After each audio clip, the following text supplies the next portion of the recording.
નમસ્કાર દર્શક મિત્રો, કેવું રહેશે આગામી ચોમાસું? જી હા, હવામાન નિષ્ણાત અથરિયા શેટ્ટીએ પ્રાથમિક આકલન રજૂ કર્યું છે, તેના ઉપર આવીશું. મે મહિનામાં અને જૂન મહિનામાં અને ઓગસ્ટ મહિનામાં કેવો રહેશે ચોમાસાનો આખો વર્તારો, અને તેને લઈને તેમણે જે પ્રાથમિક આકલન વ્યક્ત કર્યું છે એ આપણે જાણીશું. સૌથી પહેલાં વૈજ્ઞાનિક ઢબે તેમનું પહેલું આકલન અત્યાર સુધીનું જે છે એ આપણે કરીએ તો ખેડૂતો માટે અત્યારે થોડી ચિંતાજનક વાત તેમણે મૂકી છે.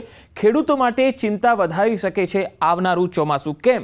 ગુજરાતમાં સામાન્ય કરતાં ઓછો રહી શકે છે વરસાદ, આ તેમનું આકલન છે. જો કે આ આકલન મે મહિનામાં જ્યારે આવશે, જ્યારે બીજું એક આકલન આવશે ત્યારે એમાં થોડો ફેરફાર સંભવ છે. પરંતુ અથરિયા શેટ્ટી જ્યારે પણ કોઈ આગાહી કરે છે એ પરિણામલક્ષી હોય છે અથવા તો પરિણામથી બિલકુલ નજીક હોય છે. તો તેમણે આગાહીમાં અનુમાનમાં કહ્યું છે કે દેશમાં સામાન્યના 90થી 96% વરસાદની સંભાવના છે. બીજું એમને અનુમાન કર્યું છે કે નબળો રહી શકે છે જુલાઈ અથવા ઓગસ્ટ મહિનો, એટલે કે જુલાઈ ઓગસ્ટમાં જે પાછોતરો વરસાદ હોય છે અને વરસાદનો એકદમ વધારે જોર હોય છે એ આ મહિનામાં આપણને નહીં જોવા મળે. દેશમાં ચોમાસાનું આગમન વહેલું થશે, પરંતુ ગુજરાતમાં મોડું થશે, અને એટલા માટે જ ખેડૂતો માટે આ ચોમાસું ચિંતાજનક છે એવું તેમણે વ્યક્ત કર્યું છે અનુમાન. મહારાષ્ટ્ર પહોંચી જશે, પરંતુ ત્યારબાદ ચોમાસાની જે ગતિ છે એ ધીમી થઈ જશે.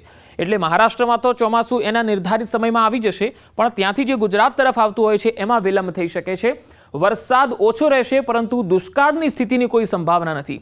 ઓવરઓલ વરસાદ તો ઓછો થશે, પણ દુષ્કાળની કોઈ સંભાવના નથી. આ એમનું પ્રાથમિક આકલન છે. ત્યારબાદ કેવું રહેશે આવનારું ચોમાસું? શા માટે ચોમાસામાં થોડો ઓછો વરસાદ થશે તેના પણ તેમણે કારણ આપ્યા છે. જૂન સુધીમાં અલ નીનો અને પોઝિટિવ આઈઓડી ઉદ્ભવવાની સંભાવના છે. આ અલ નીનોની અસર હોય છે તે ચોમાસાને સીધી અસર કરતી હોય છે, અને ચોમાસું સારું જાય ખરાબ જાય એ અલ નીનોની અસરના કારણે પણ એ પ્રભાવિત થતું હોય છે. અલ નીનો આઈઓડી એકબીજા પર હાવી કરવાનો પ્રયાસ થશે, એકબીજા પર હાવી થાય છે, અને તેની અસર જે છે એ ચોમાસાની ઓવરઓલ સ્થિતિ ઉપર પડતી હોય છે.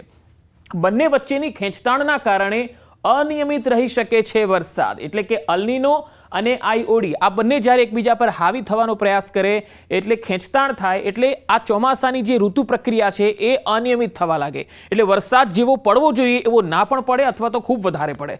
ક્યારેક અચાનક વધારે વરસાદ પડી જાય તો ક્યારેક અછત જેવી સ્થિતિ બની શકે છે.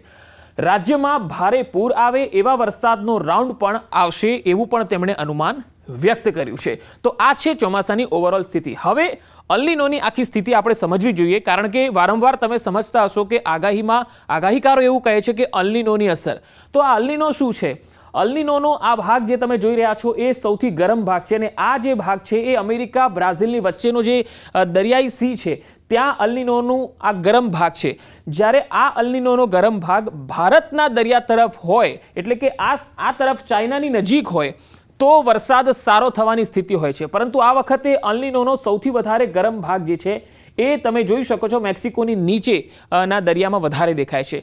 જ્યારે આવી સ્થિતિ અલ નીનોની હોય ત્યારે વરસાદ ઓછો પડે છે, ઋતુચક્રમાં અનિયમિતતા જોવા મળે છે. ખાસ કરીને ચોમાસું જે સારો વરસાદ આપણે આકલન કરતા હોઈએ છીએ તેમાં વિક્ષેપ આવી શકે છે. હવે ઇન્ડિયન ઓશન ડાયપોલને આપણે સમજીએ તો અહીંયા તમે જોઈ શકો છો કે ભારતનો જે આ સમુદ્ર છે, સમુદ્રની અંદર તમે આ જે ભાગ જોઈ રહ્યા છો એ ગરમ છે, અને આ ભાગ છે ઠંડો.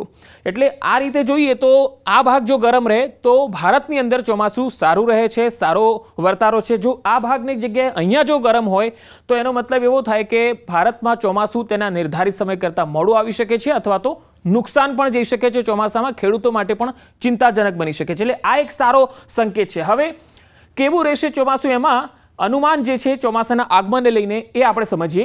દેશમાં વહેલું પરંતુ ગુજરાતમાં મોડું પડી શકે છે ચોમાસું. દેશમાં ચોમાસું આવશે એ એના નિર્ધારિત તારીખ પ્રમાણે જ આવશે, પણ ગુજરાત તરફ આવતા આવતા એ મોડું થઈ જશે. કેરળમાં મે મહિનાના અંતમાં બેસી શકે છે ચોમાસું. કેરળમાં એક સપ્તાહ વહેલું ચોમાસું બેસી શકે છે, અને મહારાષ્ટ્ર પહોંચીને મંદ પડી શકે છે ચોમાસાની ગતિ. જે અથરિયા શેટ્ટી કહી રહ્યા છે કે મહારાષ્ટ્ર સુધી આવશે, પરંતુ ત્યારબાદ ગુજરાત તરફ એ ધીમું પડી જશે. ગુજરાતમાં ચોમાસાના આગમનમાં વિલંબના એંધાણ દેખાઈ રહ્યા છે. 2025માં પણ મહારાષ્ટ્રમાં અટકી પડ્યું હતું ચોમાસું, જે આપણને ખ્યાલ છે. અને અથરિયા શેટ્ટીનું આ અનુમાન લગભગ સત્યની નજીક હોય છે, અને તમે આગળ પણ હું બતાવીશ આપને જે ડેટા, તો એ એમનું અનુમાન છે એ ખૂબ નજીક રહ્યું છે. હવે વાવાઝોડાને લઈને તેમણે જે અનુમાન વ્યક્ત કર્યું છે, બંને દરિયામાં વાવાઝોડું બનશે કે નહીં બને અને બની શકે છે તો એ કેવી રીતે બનશે, તો એમણે કહ્યું છે કે ચોમાસા પહેલાં જ બંને દરિયામાં તોફાન આવી શકે છે, વાવાઝોડું બની શકે છે. બિપરજોય વખતે હતી એવી સ્થિતિ દરિયામાં આ વખતે પણ જોવા મળી શકે છે. વાવાઝોડું બનીને કઈ દિશામાં જશે એ અત્યારે કહેવું ખૂબ ઉતાવળ ભર્યું છે, કારણ કે જ્યારે વાવાઝોડું બનતું હોય છે ત્યારે એની દિશા, એનો જે ટ્રેક હોય છે એ ઘણીવાર ફંટાઈ જતો હોય છે, ગુજરાત તરફ હોય છે, ઓમાન તરફ પણ હોય છે. એટલે એ જ્યારે બનશે ત્યારે એનો ટ્રેક આગાહીકારો જોશે, એનું આકલન થશે. અરબ સાગર, બંગાળની ખાડી બંનેમાં એક એક શક્તિશાળી વાવાઝોડાની સંભાવના તેમણે વ્યક્ત કરી છે. એટલે આ વાવાઝોડું જે છે એ આ વખતે પણ ગુજરાતને અસર કરવાનું છે. મેના અંતથી જૂનની શરૂઆત સુધીમાં બની શકે છે વાવાઝોડું. બંને સમુદ્રમાં શક્તિશાળી વાવાઝોડું બનવાની સંભાવના વ્યક્ત કરી છે. એટલે બંને સમુદ્ર એટલે અરબ સાગર અને બંગાળની ખાડી બંનેમાં આ મજબૂત વાવાઝોડું સક્રિય થશે.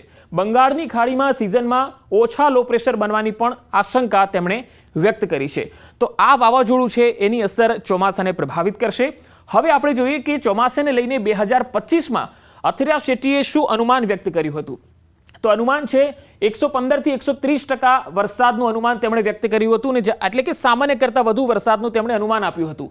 અને વાસ્તવમાં આપણે જોયું હતું કે 126% વરસાદ પડ્યો હતો, જે સામાન્ય કરતાં વધુ છે, અને તેમનું અનુમાન જે હતું એ લગભગ સાચું નીવડ્યું હતું. એટલે આ અનુમાનને લઈને અથિયા શેટ્ટી છે એમના તમામ દાવાઓ, તેમના અનુમાન, તેમનું આકલન, તેમનું રિસર્ચ ખૂબ જ અદ્ભુત હોય છે.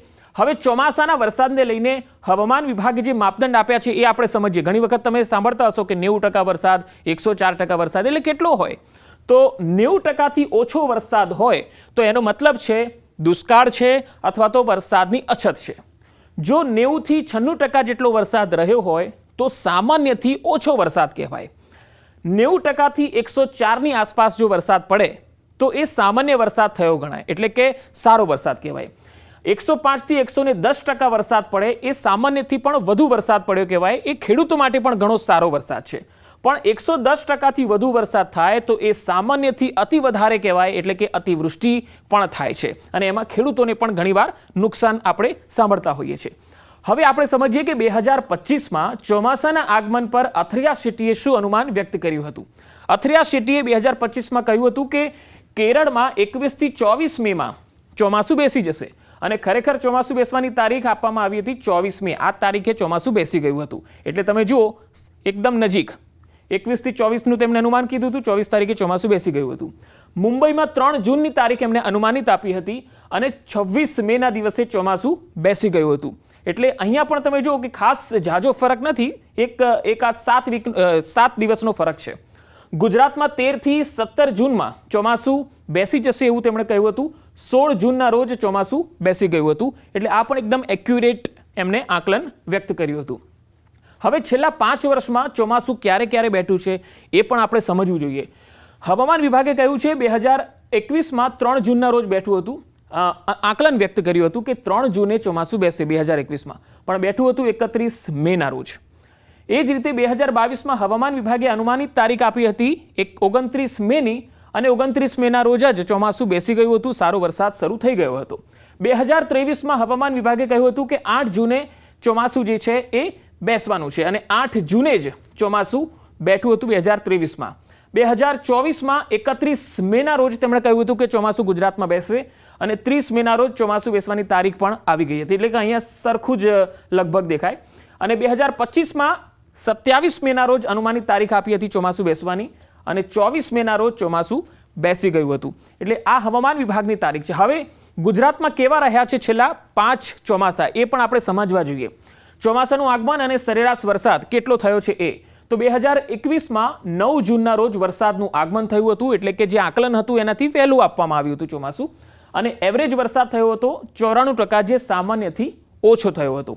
એવી જ રીતે જો વર્ષ 2022ની વાત કરીએ તો 13 જૂનના રોજ વહેલું ચોમાસાનું આગમન થયું હતું, અને 122% જેવો ઓવરઓલ સિઝનમાં વરસાદ થયો હતો, જે સામાન્યથી અત્યંત વધારે છે. 2023ના વર્ષની જો વાત કરીએ તો 25 જૂનના રોજ મોડું ચોમાસાનું આગમન થયું હતું, અને 108% સામાન્યથી વધુ વરસાદ અહીંયા નોંધાયો હતો. વર્ષ 2024માં 11 જૂનના રોજ વહેલું ચોમાસું બેસ્યું હતું, અને 143% સામાન્યથી અત્યંત વધુ વરસાદ નોંધાયો હતો. અને વર્ષ 2025માં 16 જૂનના રોજ મોડું ચોમાસું બેસ્યું અને સરેરાશ વરસાદ 126%, એટલે કે સામાન્યથી અત્યંત વધારે વરસાદ નોંધાયો છે. તો આ રહ્યા ગુજરાતના 5 ચોમાસાનું આકલન, જેમાં કઈ તારીખે વહેલું બેઠું હતું કે મોડું બેઠું હતું અને કેટલા ટકા વરસાદ નોંધાયો હતો ગુજરાતમાં, તેના આંકડા છે. હવે અહીંયા અથરિયા શેટ્ટીએ આ પ્રાથમિક આકલન આપ્યું, જેનો ચિતાર મેં તમને અલગ અલગ ચાર્ટ દ્વારા કીધો છે. જો કે મે મહિનામાં તેમનું એક બીજું રિસર્ચ અને બીજું આકલન પણ આવશે અને તેમાં ફેરફાર થવાની સંભાવના છે. આ સૌથી પહેલું આકલન છે તેમનું વરસાદને લઈને, જે આ વખતે મેં તમને આપ્યું છે. એ થોડું ચિંતાજનક ચોક્કસ કહી શકાય.